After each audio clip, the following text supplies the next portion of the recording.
All the UFO sightings throughout history are just humans from the future on a time-traveling safari meant to observe how we were in the past. What conspiracy theory do you believe in the most? I think some memes are started by businesses as a form of free advertising. The recent Duolingo memes got me thinking more about it. Duolingo wasn't a small app at the time, but it became a lot more popular after the fact. There have been other memes revolving around a particular product or brand as well, that make me think this is happening on a strategic level beyond some kid thinking it'd be hella funny to do this or that. Marshmello doesn't actually produce his own music. My biggest piece of evidence is the creator Arcade Videos. He speaks and navigates Ableton like someone with only a basic knowledge of music production. He does everything number by number. Producers don't do that. You can't just instantly know that sound needs a boost of exactly 1 dB at exactly 1.2 kHz without even listening to the sound first. He randomly pauses every now and then, presumably to be fed lines. And he seems to lack even a basic understanding of music theory, recreating MIDI by randomly clicking in notes with no regard for the key of the song. Someone with the level of skill he demonstrates should not be capable of making radio-quality hits.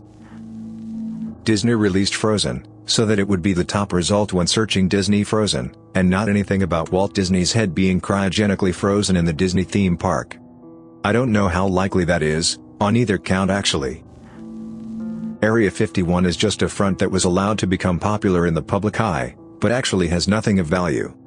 Not saying aliens in bases exist, just saying Area 51 is allowed to be the popular secret base thing to cover up actual secrets.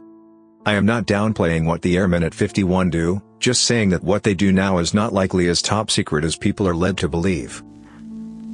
That our phones are always recording, at least audio, to target advertising of course, but more secret agent things as well. My mother-in-law talking at dinner about how hard it is to train for a marathon now that she is over the age of 55. I get ads all over Reddit and Google that read, "Over 50 and a runner? Check out this random product." Within 4 hours of the conversation. I know there was a bunch of stuff about this, but I think every company denied it. Could be wrong though. Marijuana legalization is being pushed by Big Pharma.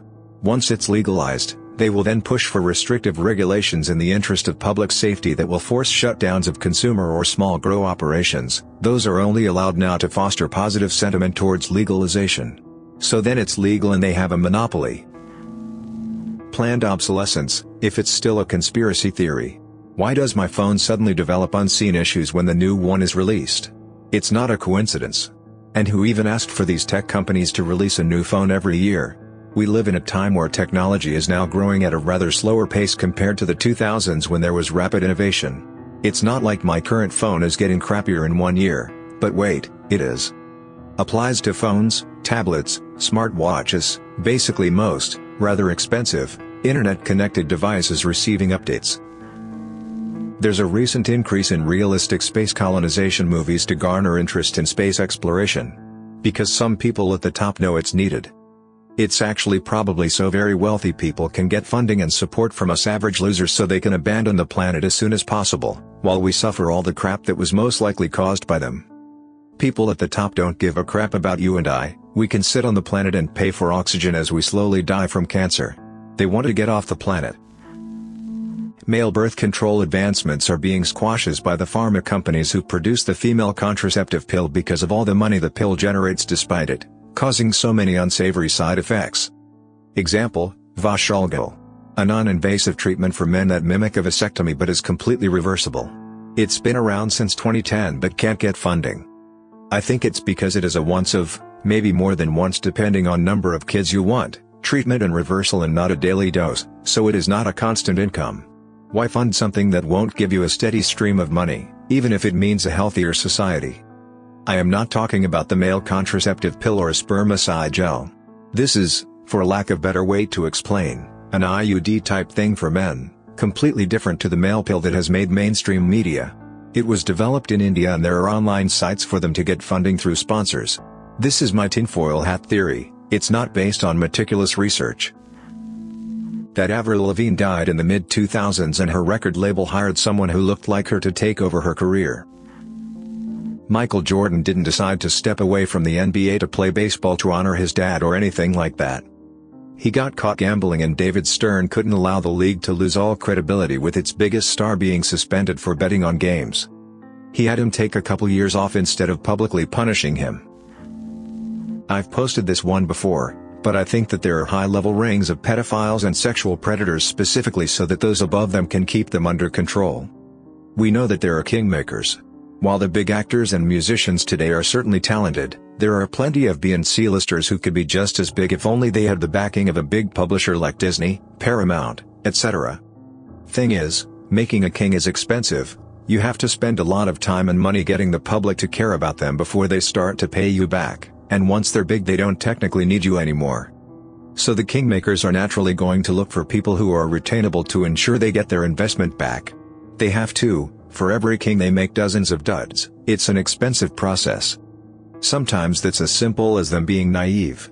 A good legal contract can lock them in for a long time, and often the only way out is to destroy your value so the kingmaker stops caring. Look at Britney Spears' meltdown for example, but if you can't get that then blackmail works just as well. I suspect that for a long time homosexuality was the go-to black mark. That's why it seemed like for so long that the big names were always having gay scandals and the like. It was easy to stage, easy to feed them their vice of choice when they were good, and not illegal, just career suicide, so it was low risk high reward. But of course the downside to making a king is that he gets a good deal of power too and eventually public opinion shifted and it became okay to be gay. Could still destroy some careers. The teen heartthrob loses a lot of his appeal when it turns out he's more interested in his very small male fanbase, but hardly enough to keep them from going solo or jumping to another label. So now they moved on to more shocking and illegal appetites. Harder to spot vulnerable marks and tougher to get them their vice of choice, but if it was easy to make a king everybody would be doing it. Someone who abuses women or children isn't about to cross their handler, they shut up and take their cut. After all, they're still being handsomely rewarded, just not as much as they could be making if they didn't have a publisher leeching out the lion's share of their profits. I don't think this is a huge coordinated conspiracy, mind you. I think that quite a few successful talent managers have discovered that sexual predators are surprisingly easy to manage if you're willing to clean up their messes for them, and that when you're talking about tens of millions of dollars you can suddenly afford high-powered lawyers and firemen who neither ask nor answer questions. But between predators gaining power and promoting like-minded monsters, and managers seeking out predators because they're easy to keep on contract, I think it explains a bit of why there always seems to be at least a few sexual assault scandals going on in movies and music at any given time. All the UFO sightings throughout history are just humans from the future on a time-traveling safari meant to observe how we were in the past. They are supposed to keep out of sight, but because of human and mechanical errors, there have been hiccups with their cloaking which have resulted in being seen.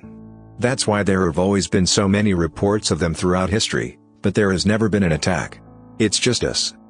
Also the reason why we don't see as many examples of UFOs now even through pretty much everyone has a camera is because people are not that interested in this time period since we already document aspects of human life all the time. PETA is ran by the meat industry to delegitimize vegetarianism and cutting back on meat. This one is more personal but I fully believe it. Long story short, my father-in-law was good friends with a guy who was pretty high up in Boeing. Like, knew some top secret kinda stuff. Well, he ended up quitting as he couldn't take the pressure. He was a very paranoid person, to the point his was a hindrance to his life. Well, a few months after he starts telling my father-in-law that he's being watched and followed and that the government is coming for him. Like I said, insanely paranoid. A few extra details that will be important: he drove a moped as his primary transportation and he was very overweight. Lo and behold, he comes up dead a month or so later. The official story is this: he was riding along when a hitchhiker waved him down. He stopped to pick him up, drove a few miles down the road to a secluded wooded area, pulled off the road, walked into the woods and shot himself. I shouldn't need to explain what's wrong here but I will anyway. I'm supposed to believe that a guy with crippling paranoia picked up some random hitchhiker and then killed himself. Even if he wasn't paranoid, it's basically impossible for him to fit a small child on his moped with him, let alone a full-grown male adult. No information was ever released about the hitchhiker. No name, no statements to the police, nothing. The Earth is a zoo created by aliens, and UFOs are visitors. In Lilo and Stitch, they said Earth was a wildlife preserve for mosquitoes. While the aliens refer to it as a preserve for mosquitoes, at the end of the movie we're told that it was a lie made up to protect Earth from destruction. There is intelligent life out there, it's just that we're too primitive for any prominent contact with aliens. Aliens choose to not come to Earth because we are lacking in intelligence and technology, and that the conspiracy is that we know this for whatever reason but plead ignorance in suggesting there is life out there. I somewhat subscribe to this idea. Imagine if advanced alien civilizations view and treat us like we do the people of North Sentinel Island. India until recently did a yearly overflight of the island and also sends out helicopters to check up on them after major events like the tsunami, but we take a very hands-off approach since the islanders are so primitive. Who's to say some advanced alien civilization that views us as quaint isn't taking the same approach, and that the UFO sightings aren't basically to us what the Indian government helicopters are to the islanders? I really hope we are in a simulation. Every religion's heaven sounds like a real drag, but I don't want everything to just end. Ideally, one day I'll die, then just wake up in a room, go get a snack or something, then load up another life and go for another spin. Repeat millions or billions of times. That Princess Diana's death was orchestrated by Prince Charles. I just can't wrap my head around the idea that this guy has an affair with Camilla and gets caught. Divorce happens, and even during the divorce and after, she is doing absolutely the best, like just killing it, still in her duties, mom duties, the gorgeous revenge velvet dress, the entire world adores her. Then all of a sudden she dies in this car accident due to her driver? You know how many countless times she was driven by someone who was trained and hired specifically for the royal family. Then Prince Charles gets married to Camilla and all is right and well again in the public eye the world gets to see. Federal law enforcement bodies are working with the public and private prison industries to flood the streets with heroin and fentanyl, because they see the impending mass legalization of marijuana, and can't risk that many empty cells. A massive uptick in street opioid use in the past few years, combined with aggressive policies targeting legitimate pain patients, and cutting them off of their medications, as well as restricting doctors' abilities to treat more people with things like Suboxone. It's not Big Pharma. Why would they allow their most popular and abusable medications to be all but banned if they're as big and powerful as everyone thinks? It's not like they're hawking new treatment drugs, and the government is working hard to ban natural alternatives like kratom on top of it. To me, it all points to a concentrated effort to increase drug-related offenses to keep fines and court fees rolling in and cells filled after weed is legal. Amazon tracks people who buy Ring doorbells and then waits for those same people to buy another product. Then they send actors and actresses to deliver the next package.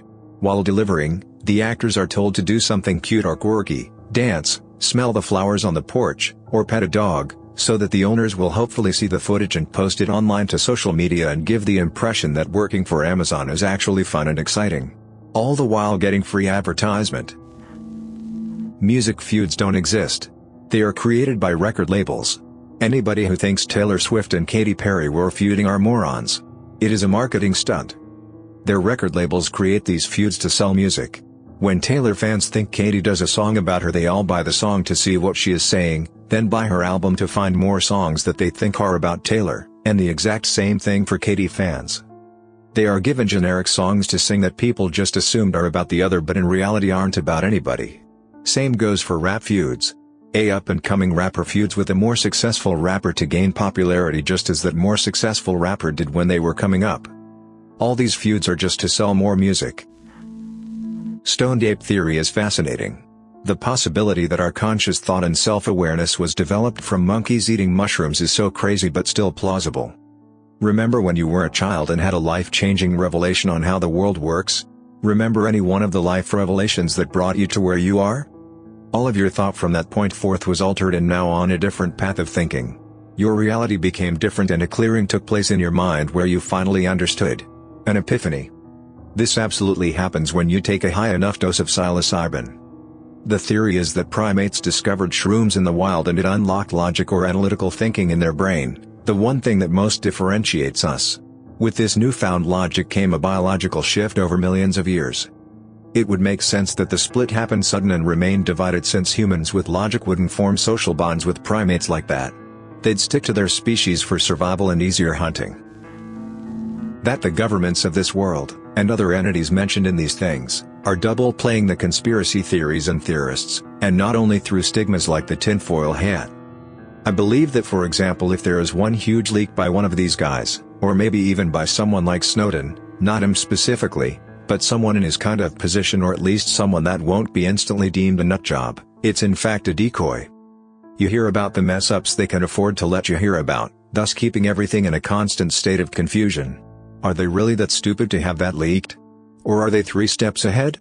You can never know, and that's the way they want you to be. There's a lot of things that go smoother than silk, and nothing ever truly feels like it's changing. It's like, I believe they would have the manpower, the intelligence, and the stakes high enough to pull something like this off. Thanks for listening to Radio TTS. Hit the subscribe button and activate the bell notification. Share your own favorite conspiracy theory in the comments below and let me know which of the listed theories you like the most.